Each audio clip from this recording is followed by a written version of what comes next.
wabarakatuh. Dan selamat malam teman-teman. Kembali lagi bersama kami di sini, saya Febriani dan saya Sofiana. Hari ini kita bakal mereview tugas konseling dan PIO oleh siapa ya, Bi? dari Kikin dan Retno. Nah, tugas mereka tentang konseling dan PIO mengenai obat jerawat.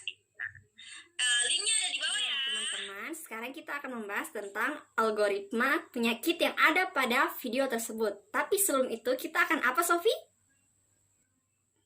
Nah, sebelum itu kita bakalan bahas poin-poin penting dalam melakukan konseling dan PIO. Jadi di sini kita akan membahas apakah hal-hal yang telah dibahas dalam video tersebut sudah sesuai dengan konseling yang benar. Benar kan, Ebi? Benar. Baca.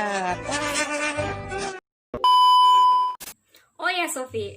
Ngomong-ngomong, poin-poin penting dalam konseling itu apa aja sih? Nah, di sini poin-poin penting itu ada 6. Nah, kita simak baik-baik ya teman-teman, biar nanti kita nggak salah lagi. Yang pertama, kita harus memberikan pasien waktu untuk memperkenalkan diri, dan kita juga sendiri harus memperkenalkan diri.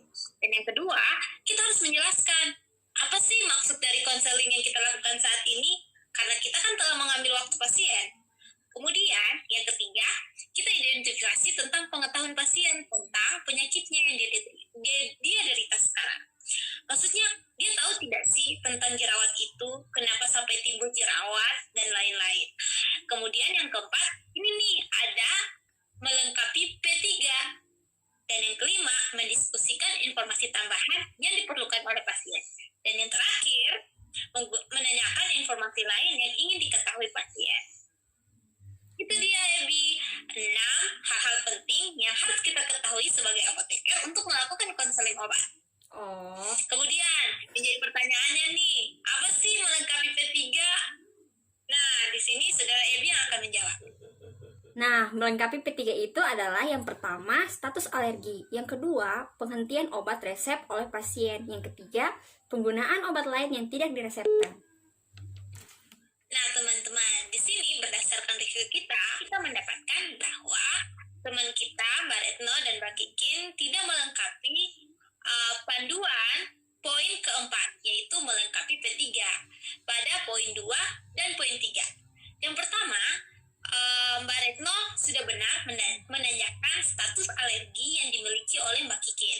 Kemudian, poin kedua, beliau tidak menanyakan penghentian obat resep oleh pasien.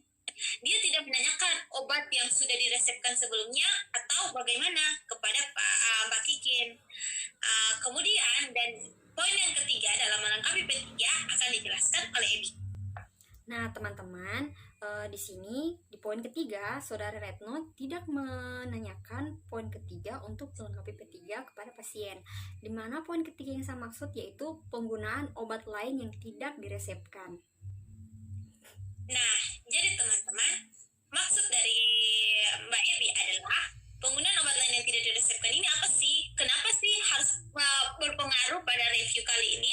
Poin ketiga, melengkapi P3 ini sangat penting. Karena apa? Karena di sini Mbak Retno tidak menanyakan kepada Mbak Kikin penggunaan obat lain yang tidak diresepkan. Bisa saja kan jerawatnya muncul karena penggunaan suplemen-suplemen obat yang dikonsumsi oleh Mbak Kikin yang mungkin saja meningkatkan hormon androgen dari Mbak Kikin sehingga jerawatnya tetap selama 2 minggu. Nah, teman-teman, itulah tadi hal-hal penting yang harus ada dalam konseling dan PIO antara pasien dan apoteker. Nah, setelah ini kita kemana, Saudara Sofi? Nah, teman-teman, selanjutnya kita bakalan mereview algoritma terapi yang diberikan oleh apoteker kepada si pasien. Silakan menyaksikan.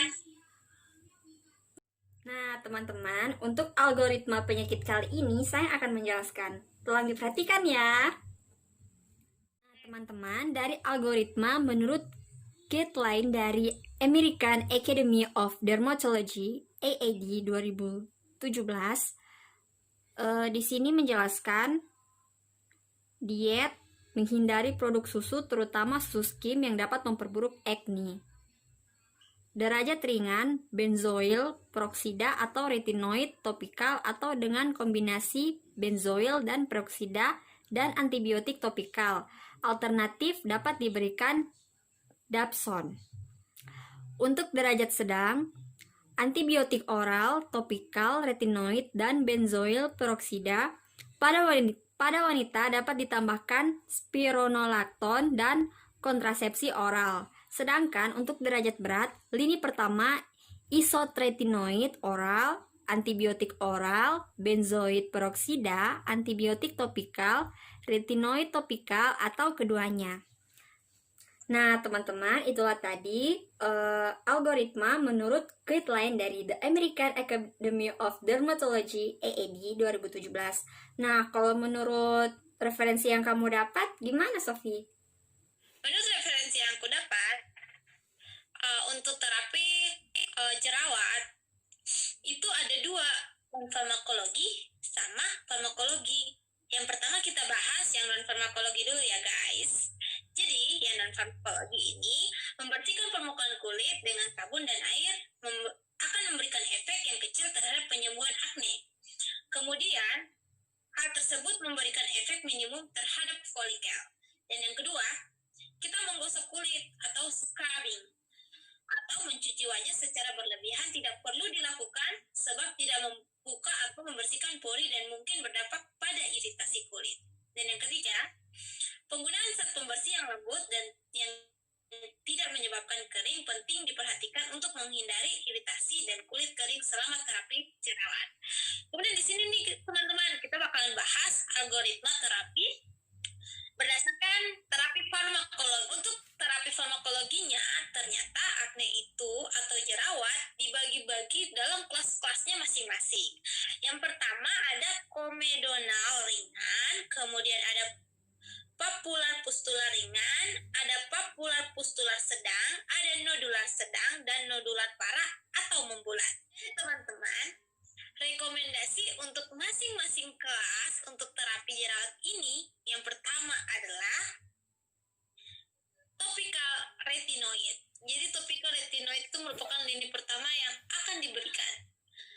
Jadi teman-teman, benar dong apa yang diberikan oleh apoteker Retno kepada Mbak Kikin, karena di situ kan bahwa mereka memberikan obat tretinoin 0,05% yang merupakan golongan obat topikal retinoid.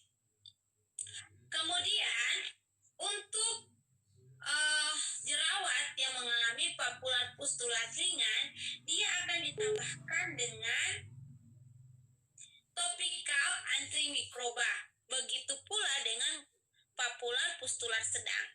Di situ juga bisa ditambahkan atau tidak dengan benzoil peroksida. Kemudian untuk nodular sedang, itu ada penambahan obat oral antibiotik. Dan untuk nodular parah atau membulat, di sini kita hanya merekomendasikan satu obat untuk lini pertama, yaitu oral isotretinoin. Itu dia tadi teman-teman untuk pilihan pertama bagi kelas-kelas jerawat yang setelah saya sebutkan. Kemudian kita dapat melihat pada layar juga ada garis titik-titik yang dalam kotak itu menandakan cadangan obat untuk bagi wanita. Kemudian ada dalam lingkaran pada ujung algoritma, pada akhir terapi algoritma itu adalah terapi pemeliharaan. Teman-teman, algoritma terapi tadi kami dapatkan dari buku Isofarmakoterapi buku 2. Yang ini, itu dia tadi dua referensi algoritma terapi untuk jerawat. Jadi teman-teman, kita sudah membahas algoritma nih. Kita juga sudah review poin-poin penting dalam konseling dan PIO. Sekarang overall kita bakalan review nih, gimana sih pendapat teman-teman mengenai konseling dan PIO tugas yang diberikan oleh dosen kami kepada kami.